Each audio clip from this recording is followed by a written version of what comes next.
కోసం మనతో పాటు నరేష్ ప్రజాపతి గారు ఉన్నారు.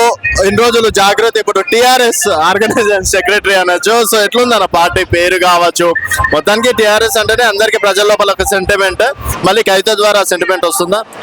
టిఆర్ఎస్ మాదిరా తెలంగాణ మాదిరా అనే నినాదంతో మేము ముందుకు పోతా ఉన్నాం. టిఆర్ఎస్ ని ప్రజలంతా కోరుకున్నారు, కానీ ఆ పార్టీ బీఆర్ఎస్ గా అవతరించినప్పుడు తెలంగాణ లేని పార్టీ మాకు వద్దని చెప్పి ప్రజలంతా తిరస్కరించారు.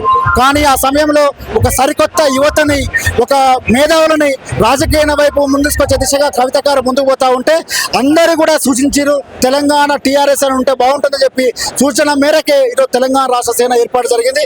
తెలంగాణ రాష్ట్ర సేన సామాజిక తెలంగాణ కోసం, సర్వోదయ తెలంగాణ కోసం పాటుపడుతుంది. ఒక యువతని రాజకీయాల్లో ఏ రకంగా చాకచక్యంగా ముందుకు నేర్పిస్తుంది. ఈ ప్రజాస్వామ్యంలో 70 సంవత్సరాల స్వాతంత్రానంతరం కూడా ఇప్పటికి కూడా విద్యా వైద్య కోసం పేద వర్గాలు, నిమ్న వర్గాలు చనిపోతా ఉన్నారంటే సిగ్గుచేటి రోజు.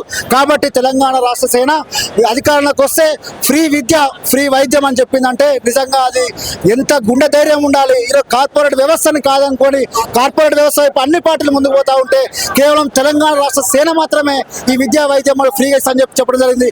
నిజంగా కవిత గారికి అభినందనలు తెలియజేస్తా ఉన్నాం. మేము డెఫినెట్ గా ఏ పాసిబుల్ కాదనుకుంటున్నారో అది చూపించినప్పుడే నాయకత్వ లక్ష్యం తెలుస్తుంది. మనమే కోరుకుంటా ఉన్నాము, ఏ వర్గాలు కోరుకుంటా ఉన్నాయో, ఏ జర్నలిస్ట్ కోరుకుంటా ఉన్నారో, ఏ జర్నలిస్ట్ అన్నా మేధావులన్నా కూడా విద్యా వైద్యం ఫ్రీ ఉంటే బాగుంటుంది చెప్పి కోరుకుంటా ఉంటారు.